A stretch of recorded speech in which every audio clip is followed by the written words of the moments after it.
Poirot investigates. The house which the Belgians occupied in the village was quite close to the park gates. One could save time by taking a narrow path through the long grass, which cut off the detours of the winding drive. So I, accordingly, went that way. I had nearly reached the lodge when my attention was arrested by the running figure of a man approaching me. It was Mr. Inglethorpe. Where had he been? How did he intend to explain his absence? He accosted me eagerly. My God! This is terrible. My poor wife! I have only just heard. Where have you been? I asked.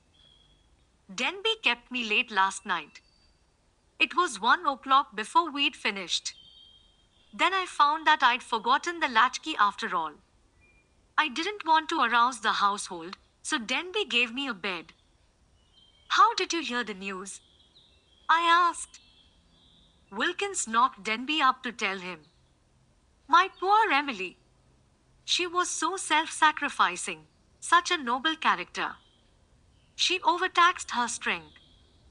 A wave of revulsion swept over me. What a consummate hypocrite the man was. I must hurry on, I said, thankful that he did not ask me whither I was bound. In a few minutes I was knocking at the door of Leastways cottage. Getting no answer, I repeated my summons impatiently. A window above me was cautiously opened, and Poirot himself looked out. He gave an exclamation of surprise at seeing me. In a few brief words, I explained the tragedy that had occurred, and that I wanted his help. Wait, my friend, I will let you in, and you shall recount to me the affair whilst I dress. In a few moments he had unbarred the door, and I followed him up to his room. There he installed me in a chair, and I related the whole story, keeping back nothing, and omitting no circumstance, however insignificant, whilst he himself made a careful and deliberate toilet. I told him of my awakening, of Mrs. Inglethorpe's dying words, of her husband's absence, of the quarrel the day before, of the scrap of conversation between Mary and her mother-in-law that I had overheard, of the former quarrel between Mrs. Inglethorpe and Evelyn Howard, and of the latter's innuendos. I was hardly as clear as I could wish. I repeated myself several times, and occasionally had to go back to some detail that I had forgotten. Poirot smiled kindly on me. The mind is confused? Is it not so? Take time, mon ami. You are agitated, you are excited, it is but natural. Presently, when we are calmer, we will arrange the facts, neatly, each in his proper place. We will examine and reject.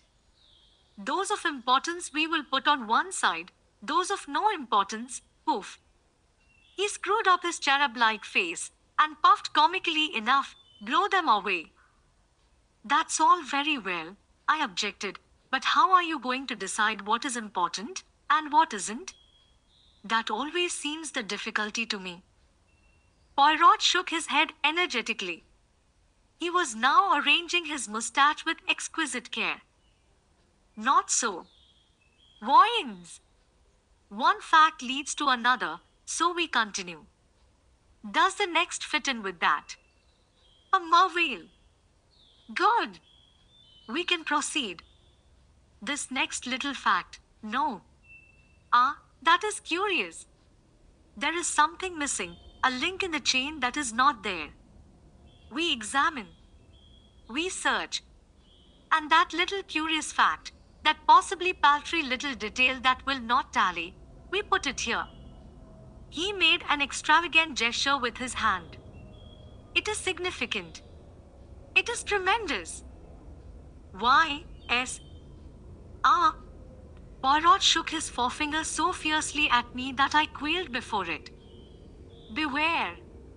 Peril to the detective who says, it is so small, it does not matter. It will not agree. I will forget it. That way lies confusion. Everything matters. I know. You always told me that. That's why I have gone into all the details of this thing, whether they seem to me relevant or not. And I am pleased with you. You have a good memory, and you have given me the facts faithfully. Of the order in which you present them, I say nothing. Truly, it is deplorable. But I make allowances, you are upset. To that I attribute the circumstance that you have omitted one fact of paramount importance. What is that? I asked. You have not told me if Mrs. Inglethorpe ate well last night. I stared at him. Surely the war had affected the little man's brain. He was carefully engaged in brushing his coat before putting it on, and seemed wholly engrossed in the task. I don't remember, I said. And, anyway, I don't see. You do not see? But it is of the first importance. I can't see why, I said, rather nettled. As far as I can remember, she didn't eat much. She was obviously upset, and it had taken her appetite away. That was only natural. Yes, said Poirot thoughtfully, it was only natural. He opened a drawer and took out a small dispatch case, then turned to me. Now I am ready. We will proceed to the chateau and study matters on the spot. Excuse me, mon ami, you dressed in haste, and your tie is on one side. Permit me. With a deft gesture, he rearranged it. Cayest. Now, shall we start? We hurried up the village and turned in at the lodge gates. Poirot stopped for a moment and gazed sorrowfully over the beautiful expanse of park, still glittering with morning dew. So beautiful, and yet, the poor family, plunged in sorrow, prostrated with grief. He looked at me keenly as he spoke, and I was aware that I reddened under his prolonged gaze. Was the family prostrated by grief? Was the sorrow at Mrs. Inglethorpe's death so great? I realized that there was an emotional lack in the atmosphere. The dead woman had not the gift of commanding love. Her death was a shock and a distress, but she would not be passionately regretted. Poirot seemed to follow my thoughts. He nodded his head gravely. No, you are right, he said. It is not as though there was a blood tie. She has been kind and generous to these Cavendishes, but she was not their own mother. Blood tells, always remember that, blood tells. Poirot, I said, I wish you would tell me why you wanted to know if Mrs. Inglethorpe ate well last night. I have been turning it over in my mind, but I can't see how it has anything to do with the matter. He was silent for a minute or two as we walked along, but finally he said, I do not mind telling you, though, as you know, it is not my habit to explain until the end is reached. The present contention is that Mrs. Inglethorpe died of strychnine poisoning, presumably administered in her coffee. Yes. Well, what time was the coffee served? About 8 o'clock. Therefore she drank it between then and 8:30, certainly not much later. Well, strychnine is a fairly rapid poison. Its effects would be felt very soon, probably in about an hour. Yet, in Mrs. Inglethorpe's case, the symptoms do not manifest themselves until 5 o'clock the next morning, 9 hours. But a heavy meal, taken at about the same time as the poison, might retard its effects, though hardly to that extent. Still, it is a possibility to be taken into account. But, according to you, she ate very little for supper, and yet the symptoms do not develop until early the next morning. Now that is a curious circumstance, my friend.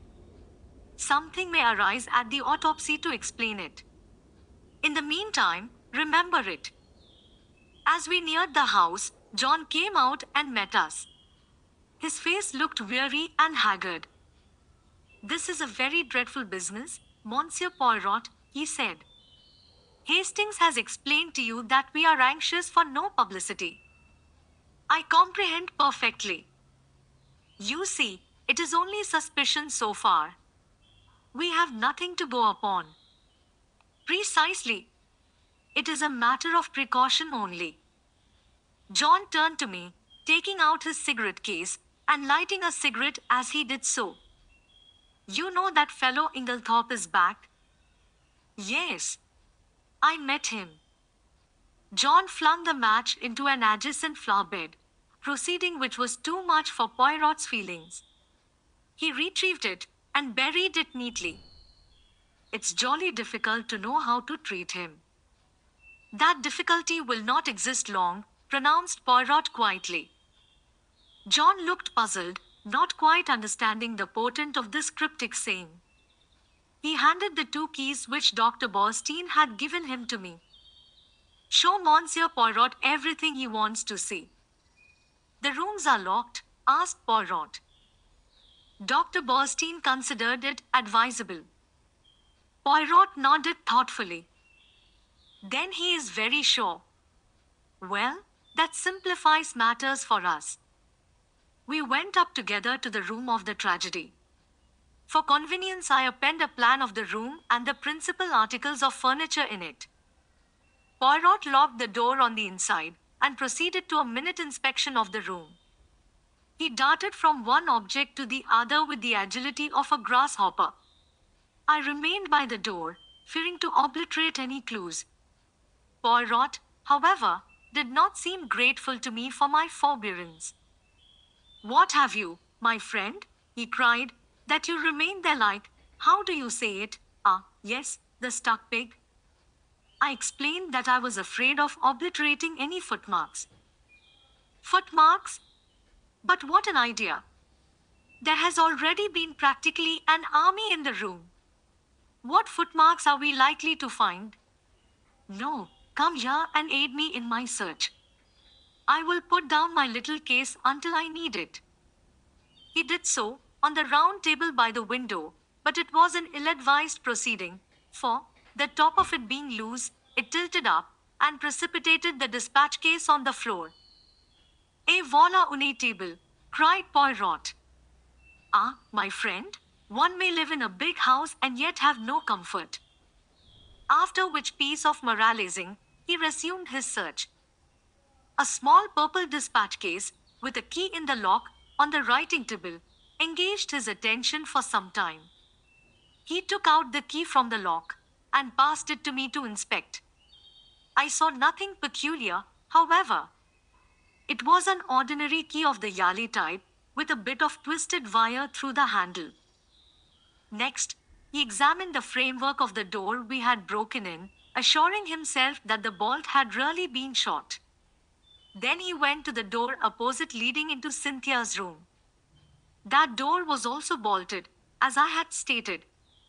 However, he went to the length of unbolting it, and opening and shutting it several times. This he did with the utmost precaution against making any noise. Suddenly something in the bolt itself seemed to rivet his attention. He examined it carefully, and then, nimbly whipping out a pair of small forceps from his case, he drew out some minute particle which he carefully sealed up in a tiny envelope. On the chest of drawers there was a tray with a spirit lamp and a small saucepan on it. A small quantity of a dark fluid remained in the saucepan, and an empty cup and saucer that had been drunk out of stood near it. I wondered how I could have been so unobservant as to overlook this. Here was a clue worth having. Poirot delicately dipped his finger into liquid and tasted it gingerly. He made a grimace. Cocoa, with, I think, rum in it.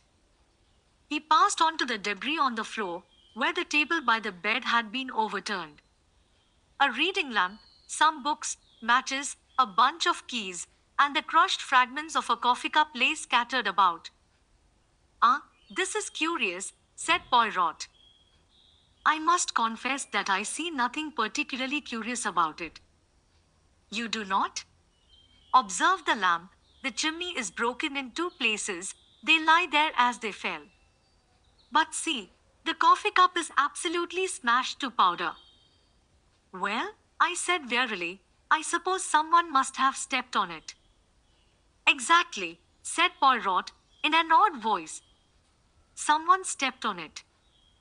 He rose from his knees and walked slowly across to the mantelpiece, where he stood abstractedly fingering the ornaments and straightening them, a trick of his when he was agitated.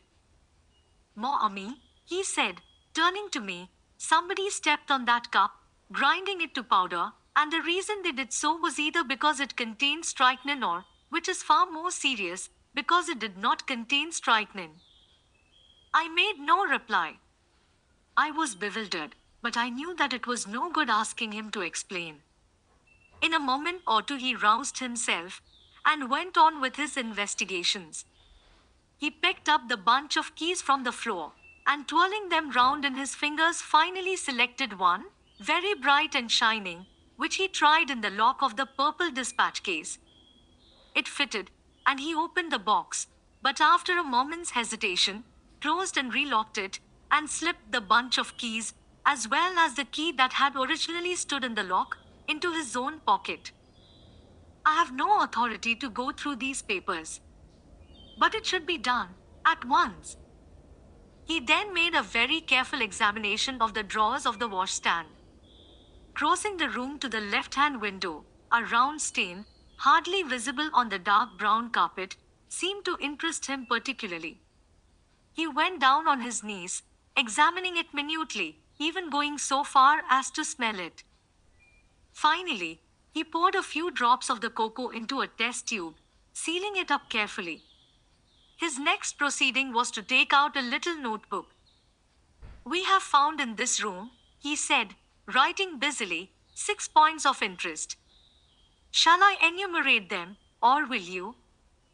"Oh, you," I replied hastily. "Very well, then. 1. A coffee cup that has been ground into powder. 2. A dispatch case with a key in the lock. 3. A stain on the floor." "That may have been done some time ago," I interrupted. "No, for it is still perceptibly damp and smells of coffee." 4. A fragment of some dark green fabric, only a thread or two, but recognizable. "Ah!" I cried. "That was what you sealed up in the envelope." "Yes. It may turn out to be a piece of one of Mrs. Inglethorpe's own dresses, and quite unimportant. We shall see." 5. This. With a dramatic gesture, he pointed to a large splash of candle grease on the floor by the writing table. "It must have been done since yesterday, otherwise a good housemaid would have at once removed it with blotting paper and a hot iron. One of my best hats once, but that is not to the point. It was very likely done last night. We were very agitated. Or perhaps Mrs. Inglethorpe herself dropped her candle." "You brought only one candle into the room?" "Yes. Lawrence Cavendish was carrying it. But he was very upset. He seemed to see something over here." I indicated the mantelpiece, "that absolutely paralyzed him." "That is interesting," said Poirot quickly. "Yes, it is suggestive, his eye sweeping the whole length of the wall. But it was not his candle that made this great patch, for you perceive that this is white grease, whereas Monsieur Lawrence's candle, which is still on the dressing table, is pink. On the other hand, Mrs. Inglethorpe had no candlestick in the room, only a reading lamp." "Then," I said, "what do you deduce?" To which my friend only made a rather irritating reply, urging me to use my own natural faculties. "And the 6th point?" I asked. "I suppose it is a sample of cocoa." "No," said Poirot thoughtfully. "I might have included that in the 6th, but I did not. No, the 6th point I will keep to myself for the present." He looked quickly round the room. "There is nothing more to be done here, I think, unless—" He stared earnestly and long at the dead ashes in the grate. "The fire burns, and it destroys. But by chance, there might be, let us see." Deftly, on hands and knees, he began to sort the ashes from the grate into the fender, handling them with the greatest caution. Suddenly, He gave a faint exclamation. The forceps, Hastings. I quickly handed them to him, and with skill he extracted a small piece of half-charred paper. There, more ami, he cried. What do you think of that? I scrutinized the fragment. This is an exact reproduction of it. I was puzzled. It was unusually thick, quite unlike ordinary notepaper. Suddenly an idea struck me. Poirot, I cried. This is a fragment of a will. Exactly. I looked up at him sharply. You are not surprised? No, he said gravely. I expected it. I relinquished the piece of paper and watched him put it away in his case with the same methodical care that he bestowed on everything. My brain was in a whirl. What was this complication of a will? Who had destroyed it? The person who had left the candle grease on the floor? Obviously. But how had anyone gained admission? All the doors had been bolted on the inside. Now, my friend, said Poirot briskly, we will go. I should like to ask a few questions of the parlour maid, Dorcas, her name is it not? We passed through Alfred Inglethorpe's room, and Poirot delayed long enough to make a brief but fairly comprehensive examination of it.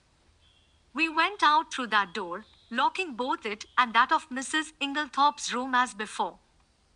I took him down to the boudoir which he had expressed a wish to see, and went myself in search of Dorcas. When I returned with her, however, the boudoir was empty. Poirot, I cried, where are you? I am here, my friend. He had stepped outside the French window, and was standing, apparently lost in admiration, before the various shaped flower beds. Admirable, he murmured. Admirable! What symmetry! Observe that crescent, and those diamonds, their neatness rejoices the eye. The spacing of the plants, also, is perfect. It has been recently done, is it not so? Yes, I believe they were at it yesterday afternoon. But come in, Dorcas is here. Eh bien, eh bien. Do not grudge me a moment's satisfaction of the eye. Yes, but this affair is more important. And how do you know that these fine begonias are not of equal importance? I shrugged my shoulders. There was really no arguing with him if he chose to take that line. You do not agree? But such things have been. Well, we will come in and interview the brave Dorcas. Dorcas was standing in the boudoir, her hands folded in front of her, and her grey hair rose in stiff waves under her white cap. She was the very model and picture of a good old-fashioned servant. In her attitude towards Poirot, she was inclined to be suspicious, but he soon broke down her defences. He drew forward a chair. Pray be seated, mademoiselle. Thank you, sir. You have been with your mistress many years, is it not so? 10 years, sir. That is a long time, and very faithful service. You were much attached to her, were you not? She was a very good mistress to me, sir. Then you will not object to answering a few questions. I put them to you with Mr. Cavendish's full approval.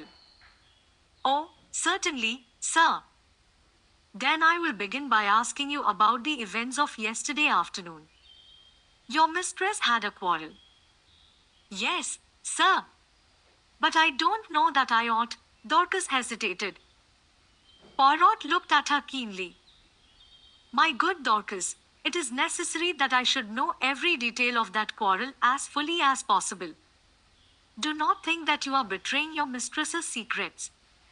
Your mistress lies dead, and it is necessary that we should know all, if we are to avenge her. Nothing can bring her back to life, but we do hope, if there has been foul play, to bring the murderer to justice. Amen to that, said Dorcas fiercely. And, naming no names, There is one in this house that none of us could ever abide. And another day it was when first he darkened the threshold. Poirot waited for her indignation to subside, and then, resuming his businesslike tone, he asked, "Now, as to this quarrel, what is the first you heard of it?" "Well, sir, I happened to be going along the hall outside yesterday." "What time was that?" "I couldn't say exactly, sir, but it wasn't tea time by a long way. Perhaps 4 o'clock, or it may have been a bit later." "Well, sir, as I said, I happened to be passing along when I heard voices very loud and angry in here. I didn't exactly mean to listen, but, well, there it is." I stopped. The door was shut, but the mistress was speaking very sharp and clear, and I heard what she said quite plainly. "You have lied to me and deceived me," she said. I didn't hear what Mr. Inglethorpe replied. He spoke a good bit lower than she did, but she answered, "How dare you? I have kept you and clothed you and fed you. You owe everything to me. And this is how you repay me, by bringing disgrace upon our name." Again, I didn't hear what he said, but she went on, "Nothing that you can say will make any difference. I see my duty clearly. My mind is made up. You need not think that any fear of publicity or scandal between husband and wife will deter me." Then I thought I heard them coming out, so I went off quickly. "You are sure it was Mr. Inglethorpe's voice you heard?" "Oh, yes, sir. Whose else's could it be?" "Well, what happened next?" "Later, I came back to the hall, but it was all quiet. At 5 o'clock, Mrs. Inglethorpe rang the bell and told me to bring her a cup of tea, nothing to eat, to the boudoir. She was looking dreadful, so white and upset. 'Dorcas,' she says, 'I've had a great shock.' 'I'm sorry for that, Emin,' I says. 'You'll feel better after a nice hot cup of tea, Emin.' She had something in her hand. I don't know if it was a letter or just a piece of paper, but it had writing on it, and she kept staring at it, almost as if she couldn't believe what was written there. She whispered to herself, as though she had forgotten I was there, these few words, and everything's changed. And then she says to me, 'Never trust a man, Dorcas, they're not worth it.'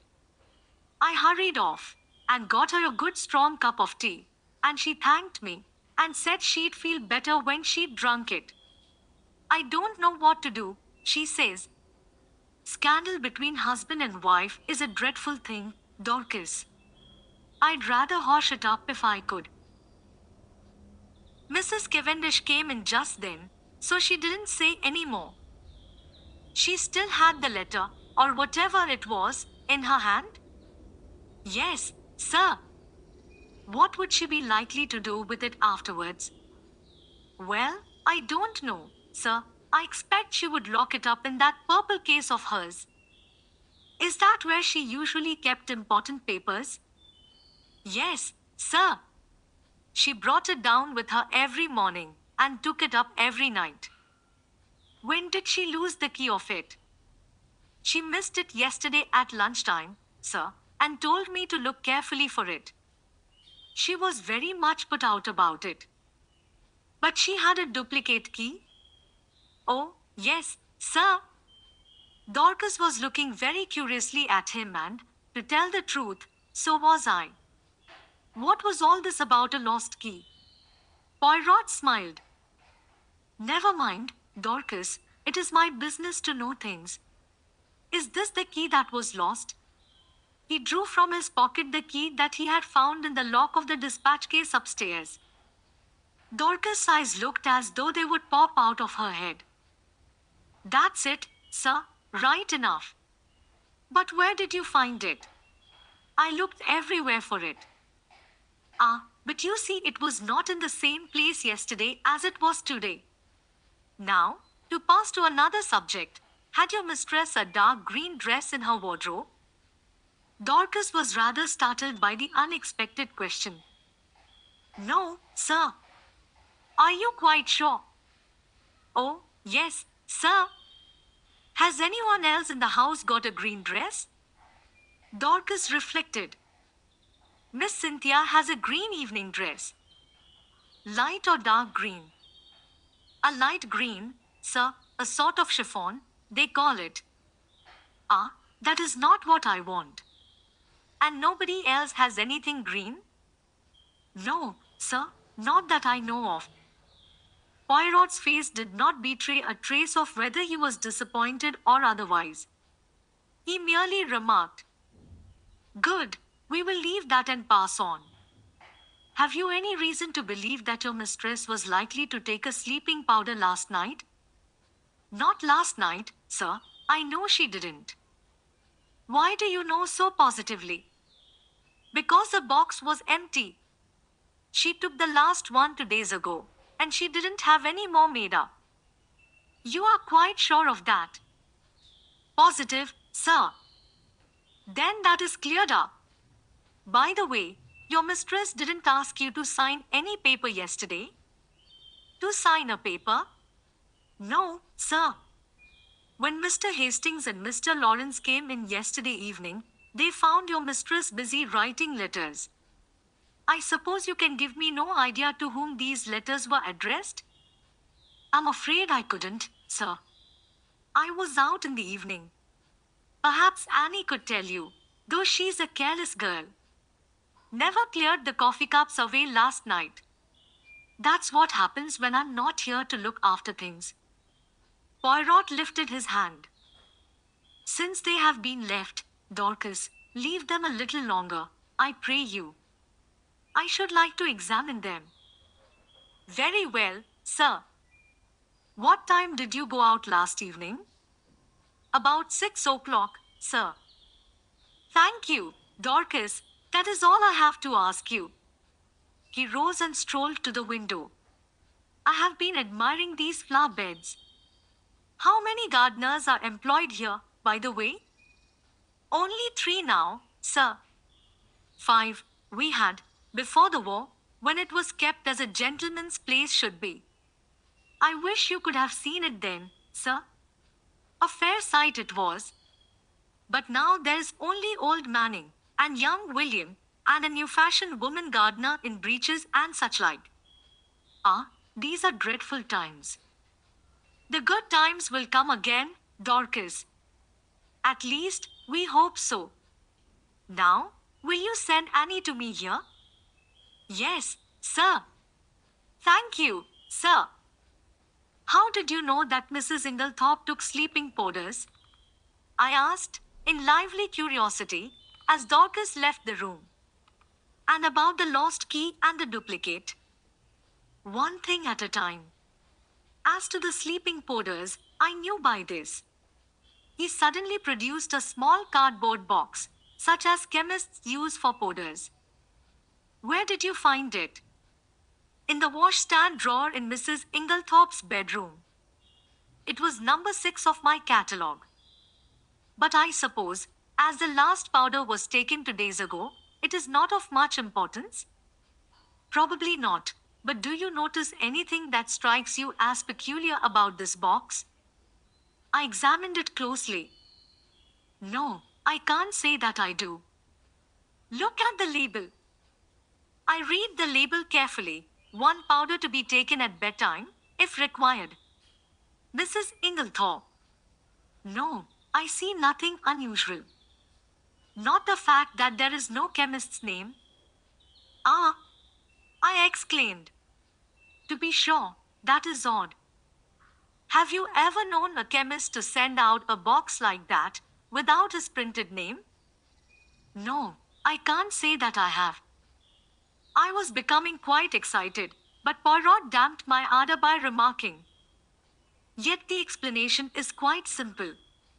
So do not intrigue yourself, my friend. An audible creaking proclaimed the approach of Annie, so I had no time to reply. Annie was a fine, strapping girl, and was evidently laboring under intense excitement, mingled with a certain ghoulish enjoyment of the tragedy. Poirot came to the point at once, with a businesslike briskness. I sent for you, Annie, because I thought you might be able to tell me something about the letters Mrs. Inglethorpe wrote last night. How many were there? And can you tell me any of the names and addresses? Annie considered. There were 4 letters, sir. One was to Miss Howard, and one was to Mr. Wells, the lawyer, and the other two I don't think I remember, sir. Oh, yes, one was to Ross, the caterers in Tadminster. The other one, I don't remember. Think, urged Poirot. Annie racked her brains in vain. I'm sorry, sir, but it's clean gone. I don't think I can have noticed it. It does not matter, said Poirot, not betraying any sign of disappointment. Now I want to ask you about something else. There is a saucepan in Mrs. Inglethorpe's room with some cocoa in it. Did she have that every night? Yes, sir. It was put in her room every evening, and she warmed it up in the night whenever she fancied it. What was it? Plain cocoa. Yes, sir, made with milk, with a teaspoonful of sugar, and 2 teaspoonfuls of rum in it. Who took it to her room? I did, sir. Always. Yes, sir. At what time? When I went to draw the curtains, as a rule, sir. Did you bring it straight up from the kitchen then? No, sir. You see, there's not much room on the gas stove, so cook used to make it early, before putting the vegetables on for supper. Then I used to bring it up, and put it on the table by the swing door, and take it into her room later. The swing door is in the left wing, is it not? Yes, sir. And the table, is it on this side of the door, or on the father, servant's side? It's this side, sir. What time did you bring it up last night? About 7:15, I should say, sir. And when did you take it into Mrs. Inglethorpe's room? When I went to shut up, sir.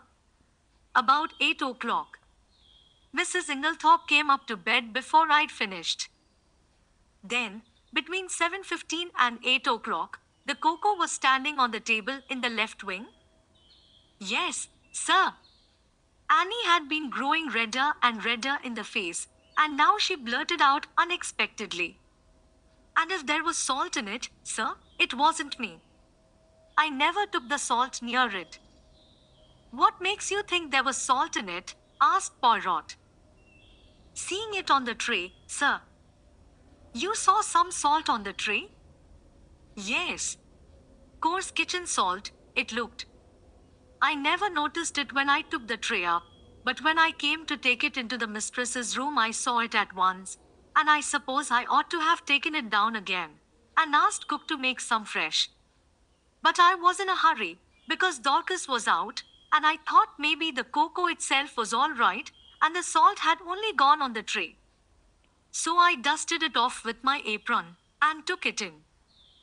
I had the utmost difficulty in controlling my excitement. Unknown to herself, Annie had provided us with an important piece of evidence. How she would have gaped if she had realized that her coarse kitchen salt was strychnine, one of the most deadly poisons known to mankind. I marveled at Poirot's calm. His self-control was astonishing. I awaited his next question with impatience, but it disappointed me. When you went into Mrs. Inglethorpe's room, was the door leading into Miss Cynthia's room bolted? Oh, yes, sir, it always was. It had never been opened. And the door into Mr. Inglethorpe's room? Did you notice if that was bolted too? Annie hesitated. I couldn't rightly say, sir. It was shut, but I couldn't say whether it was bolted or not. When you finally left the room, did Mrs. Inglethorpe bolt the door after you? No, sir, not then, but I expect she did later. She usually did lock it at night. The door into the passage, that is, Did you notice any candle grease on the floor when you did the room yesterday? Candle grease? Oh, no, sir. Mrs. Inglethorpe didn't have a candle, only a reading lamp. Then, if there had been a large patch of candle grease on the floor, you think you would have been sure to have seen it? Yes, sir, and I would have taken it out with a piece of blotting paper and a hot iron. Then Poirot repeated the question he had put to Dorcas. Did your mistress ever have a green dress? No, sir. Nor a mantle, nor a cape, nor how do you call it, a sports coat? Not green, sir. Nor anyone else in the house? Annie reflected. No, sir. You are sure of that? Quite sure. Bien. That is all I want to know. Thank you very much. With a nervous giggle, Annie took herself creakingly out of the room. My pent-up excitement burst forth. Poirot, I cried, I congratulate you. This is a great discovery. What is a great discovery? Why, that it was the cocoa and not the coffee that was poisoned. That explains everything. Of course, it did not take effect until the early morning, since the cocoa was only drunk in the middle of the night. So you think that the cocoa, mark well what I say, Hastings, the cocoa, contains strychnine? Of course. That salt on the tray, what else could it have been? It might have been salt, replied Poirot placidly. I shrugged my shoulders. If he was going to take the matter that way, it was no good arguing with him. The idea crossed my mind, not for the first time, that poor old Poirot was growing old. Privately, I thought it lucky that he had associated with him someone of a more receptive type of mind. Poirot was surveying me with quietly twinkling eyes. You are not pleased with me, Mommy? My dear Poirot, I said coldly, it is not for me to dictate to you. You have a right to your own opinion, just as I have to mine. A most admirable sentiment, remarked Poirot, rising briskly to his feet. Now I have finished with this room. By the way, whose is the smaller desk in the corner? Mr. Inglethorpe's. Ah. He tried the roll top tentatively. Locked. But perhaps one of Mrs. Inglethorpe's keys would open it. He tried several, twisting and turning them with a practiced hand, and finally uttering an ejaculation of satisfaction. Voila! It is not the key, but it will open it at a pinch. He slid back the roll top and ran a rapid eye over the neatly filed papers. To my surprise, he did not examine them, merely remarking approvingly as he relocked the desk. Decidedly, he is a man of method, this Mr. Inglethorpe. Man of method was, in Poirot's estimation, the highest praise that could be bestowed on any individual. I felt that my friend was not what he had been as he rambled on disconnectedly. There were no stamps in his desk, but there might have been, Mommy? There might have been. Yes, his eyes wandered round the room. This boudoir has nothing more to tell us. It did not yield much. Only this. He pulled a crumpled envelope out of his pocket and tossed it over to me. It was rather a curious document. A plain, dirty-looking old envelope with a few words scrawled across it, apparently at random. The following is a facsimile of it.